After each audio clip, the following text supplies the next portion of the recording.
Class 6 का कुछ question बाकी रह गया था, तो इस वीडियो में हम इसको कंप्लीट कर लेंगे। क्लास 6 का ये फाइनल एग्जाम का क्वेश्चन पेपर का ये क्वेश्चन है, सेक्शन डी से यहाँ पे हम सॉल्व करेंगे। देखिए यहाँ पे क्या कह रहा है, व्हाट शेप इज़, मतलब ये इसमें कौन सा शेप बनेगा। यहाँ ए नंबर में दे रहा है your instrument box, B number में ए ब्रिक, सी नंबर में ए मैच बॉक्स और डी नंबर में ए रोड रोलर। तो इसमें तीन चीज़ें जो है लगभग सेम है। क्वेश्चन नंबर 22, इसका ए में इसका शेप हो जाएगा इंस्ट्रूमेंट बॉक्स का, इसका शेप हो जाएगा क्यूबाइड। उसके बाद बी नंबर में ए ब्रिक, इसका शेप भी क्यूबाइड हो जाएगा, क्यूबाइड। और सी नंबर मैच स्टिक जो है उसका भी क्यूबाइड ही हो जाएगा, सी नंबर में क्यूबाइड, ये हो गया। और डी नंबर में कुछ चेंज होगा, रोड रोलर, उसका शेप हो जाएगा सिलेंडर, यहाँ पे सिलेंडर, ये हो जाएगा। इस तरह से आप क्वेश्चन नंबर 22 का आंसर दे सकते हैं और यही इसका आंसर हो जाएगा। कंप्लीट हो गया।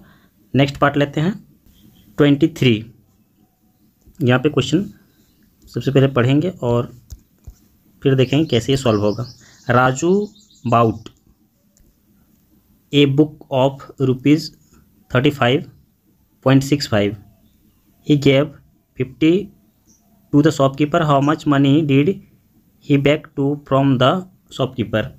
मतलब है कि वो एक 35 रुपया 65 पैसे का किताब लेता है और 50 रुपये का नोट देता है, मतलब ये सिर्फ माइनस करना है।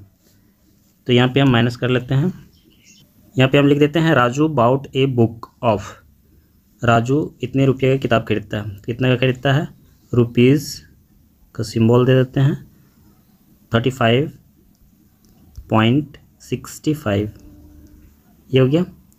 और वह ही गेव टू शॉपकीपर, वह शॉपकीपर को देता है ₹50। इसमें हम इस तरह से पॉइंट लगा सकते हैं।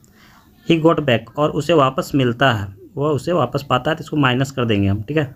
इसको माइनस कर देंगे तो हमें इसका आंसर मिल जाएगा। यहाँ 5 हो जाएगा और यहाँ पे 6 हो जाएगा, यहाँ पे 5 हो जाएगा और यहाँ पे 2 हो जाएगा। 20.65 इतना हो जाएगा। यहाँ पे सिंबल दे देते हैं और यही इसका आंसर हो जाएगा। कंप्लीट हो गया क्वेश्चन नंबर 23। नेक्स्ट क्वेश्चन लेंगे क्वेश्चन नंबर 24, और इसमें कह रहा है Leela is Radha's younger sister. Leela जो है वो राधा की छोटी बहन है। Leela is 4 years younger than Radha. Leela जो है वो राधा से 4 साल छोटी है, 4 साल अधिक छोटी है। Can you write Leela's age term of Radha's as.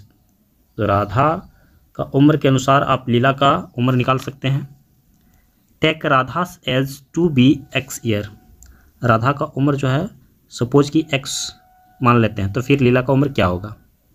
Solve करते हैं इसको। जैसा कि यहाँ पे दिया हुआ है, राधा का एज जो है उसको लेट कर लेते हैं, कितना हो जाएगा, x बोल रहा है तो x मान लेते हैं। राधा का एज x है और लीला का उम्र जो है राधा की उम्र से 4 साल कम है, तो यहाँ पे इसका उम्र हो जाएगा x माइनस 4 और यही इसका आंसर हो जाएगा। इसमें और कुछ निकालने के लिए नहीं कह रहा है, ये इसका आंसर हो गया। कंप्लीट हो गया। क्वेश्चन नंबर 25 लेते हैं। यहाँ पे कह रहा है cost of 4 dozens bananas is ₹60, how many bananas can be purchased for ₹12.550। इतना में हम कितना केला खरीद सकते हैं, मतलब यहाँ पे बनाना का संख्या निकालने के लिए कह रहा है। ये हो गया 25। और यहाँ पे सबसे पहले हम ले लेते हैं कितना रुपये में कितना मिल रहा है। इन ₹60 कैन बी परचेज्ड बनाना, 60 रुपये में बनाना हम खरीद सकते हैं।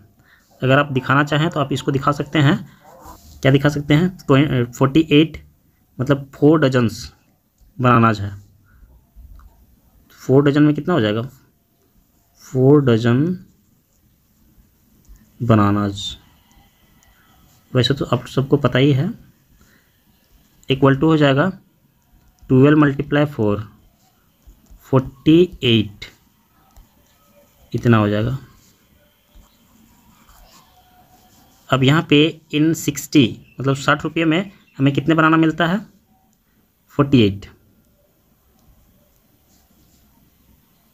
यहाँ पे और ज़्यादा लिखना नहीं है, ₹1 हो गया, यहाँ पे ₹1 कर देना है।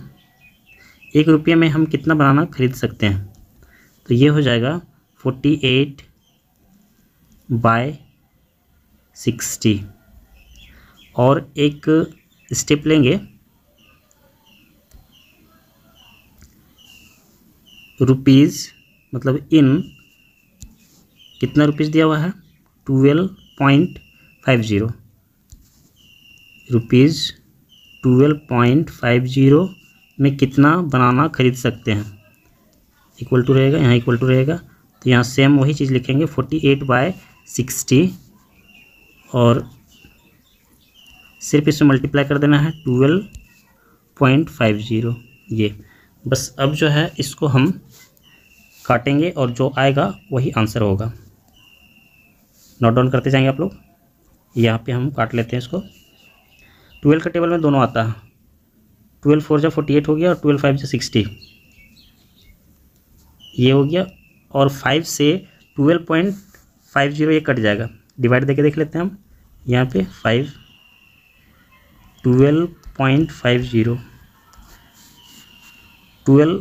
5 2 जा 10 हो गया, बच गया 2। यहाँ पे पॉइंट वाला नंबर यूज करेंगे तो यहाँ पॉइंट लगा देंगे, 5 5 जा 25 कट गया, ये 0 आएगा तो यहाँ 0 आ जाएगा। 0 आप दे भी सकते नहीं भी दे सकते, उससे उसका वैल्यू कम होने वाला नहीं है, ये कट जाएगा। इसको हम काट देते हैं 5 और ये कट जाएगा, कितने बार में कट गया, 2.50 और इसको 2.50 को मल्टीप्लाई करेंगे, जो बच गया क्या क्या बचा, इक्वल टू 4 × 2.50 और इसको मल्टीप्लाई करने के बाद हमारे पास आएगा 10, तो 10 बनानाज हो जाएगा। मतलब हमें उतना रुपया में 10 बनाना मिलेगा और यही इसका आंसर हो जाएगा। कंप्लीट हो गया क्वेश्चन नंबर 25। नेक्स्ट क्वेश्चन लेंगे। नेक्स्ट क्वेश्चन हमारे पास है 26। इसमें कह रहा है estimate the following using general rule. यहाँ एस्टिमेट वाला ऐड दिया हुआ है, एस्टिमेट करना है और इसको ऐड करना है, जनरल रूल का उपयोग करना है। इसको ऐड करते हैं। सबसे पहले ए पार्ट में हम लेते हैं। ए पार्ट में हमारा दिया हुआ है 730 प्लस हो गया और 998, तो ये 100 में दिया हुआ है, तो 100 का ही घर में हम चलेंगे इसको। तो ये 730 दिया हुआ है, तो ये 700 और 800 में लेंगे, तो 700 के नज़दीक है या 800 के नज़दीक, तो ये 700 के नज़दीक है, तो यहाँ पे हम 700 ले लेते हैं, 700। और ये जो है ये 900 के नज़दीक है या 1000 के नज़दीक है, तो ये 1000 के नज़दीक है, तो यहाँ पे हम 1000 ले लेते हैं। इसको हम ऐड कर देंगे तो हमें मिलेगा 1700 और ये इसका आंसर हो जाएगा। कंप्लीट हो गया। उसी तरह से बी पार्ट को हम लेते हैं। बी पार्ट में दिया हुआ है 796 प्लस हो गया 314, तो ये 796 700 के नज़दीक है या 800 के, तो ये 800 के नज़दीक है, इसमें हम 800 लिख लेते हैं। और 314 जो है वो 300 के नज़दीक है या 400 के, तो ये 300 के नज़दीक है, प्लस कर देंगे 8 3 1100 और यही इसका आंसर हो जाएगा। कंप्लीट हो गया। नेक्स्ट क्वेश्चन लेंगे 27। इसको मिटा देते हैं। 27 में क्या कह रहा है, draw any circle and mark. एक सर्कल ड्रॉ करना है। चलिए यहाँ पे हम एक सर्कल ड्रॉ कर लेते हैं और इसमें क्या मार्क करेंगे, ये सर्कल तो नहीं है, यहाँ पे सर्कल है और इसको ड्रॉ कर लिए ये। और उसके बाद जो है इसको ले लेते हैं क्वेश्चन नंबर 27। इसमें जो चीज़ें पूछा जा रहा है उसका हमें आंसर देना है। इसको हम इधर कर लेते हैं। सबसे फर्स्ट में ए नंबर में क्या पूछ रहा है, इट्स सेंटर, तो सेंटर इसका बना देते हैं। यहाँ पे हम सेंटर इसका सपोज कर लेते हैं ये सेंटर है, ठीक है। अब जो है इट्स सेंटर, तो इसका नाम दे देते हैं ओ, कुछ नाम दे देना होगा और उसी के अनुसार यहाँ पे इसका नाम देना होगा, इसका नाम ओ दे देते हैं। ये इसका आंसर हो गया। उसके बाद बी नंबर में ए रेडियस, बी यहाँ पे रेडियस, तो इसमें एक लाइन खींच देते हैं। यहाँ सीधा लाइन खींचना आपको स्केल से, यहाँ स्क्रीन पे लाइन सीधा खिंचाने वाला नहीं है। ये हो गया। इसका नाम दे देते हैं ओ और ए दे देते हैं, ओ ए, तो रेडियस जो है वो ओ ए, ये हो गया। सी नंबर में क्या कह रहा है, सी नंबर में कह रहा है ए डायमीटर, तो इस लाइन को पूरा कंप्लीट कर देना होगा। यहाँ पे सीधा यहाँ तक कर देंगे, यहाँ पे बी कर देते हैं, तो ये हो जाएगा। ए बी लिख सकते हैं या बी ए लिख सकते हैं, ए बी लिख देते हैं, A B.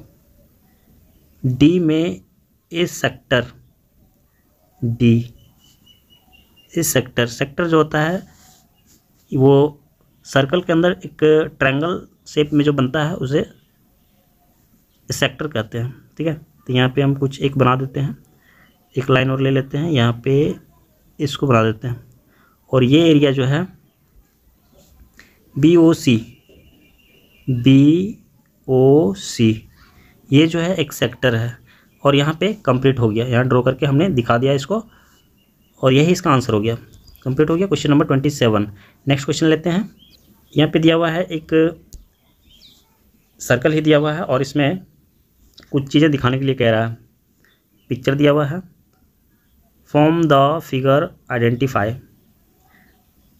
From the figure मतलब इस पिक्चर से आपको पहचानना है, जो चीज़ें पहचानने के लिए दिया गया है, ठीक है। तो क्या चीज़ें पहचानने के लिए दिया गया है, ए नंबर में हम ले लेते हैं यहाँ पे 28, जो चीज़ें दिया हुआ है उसको पहचानना, उसका नाम लिख देना है।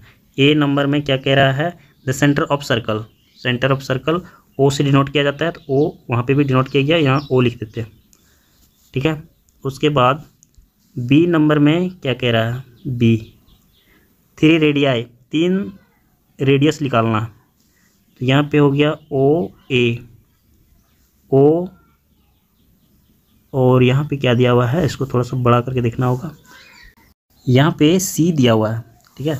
ये एरिया जो है ये यहाँ पे, ठीक है, यहाँ पे सी दिया हुआ है, तो यहाँ पे हम इसको सी लिख देते हैं, कोमा लगा देते हैं, और ओ सी और ओ डी, ये 3 रेडियस हो गया। सी नंबर में क्या कह रहा है, ए सेक्टर सी, सेक्टर जो है हम लिखेंगे इसको ए ओ डी, ये सेक्टर हो गया। और डी नंबर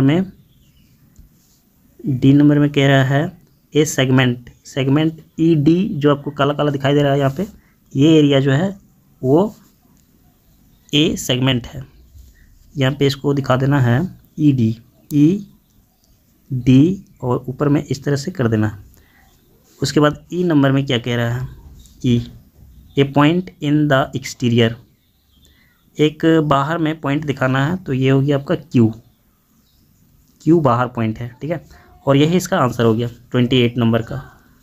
एक क्वेश्चन बच गया 29, इसको सॉल्व करते हैं।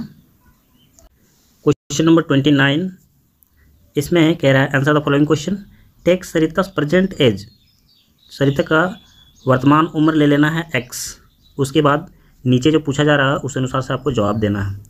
What will be her age 5 years from now, 5 साल बाद, आज से 5 साल बाद अभी से उसका उम्र क्या होगा।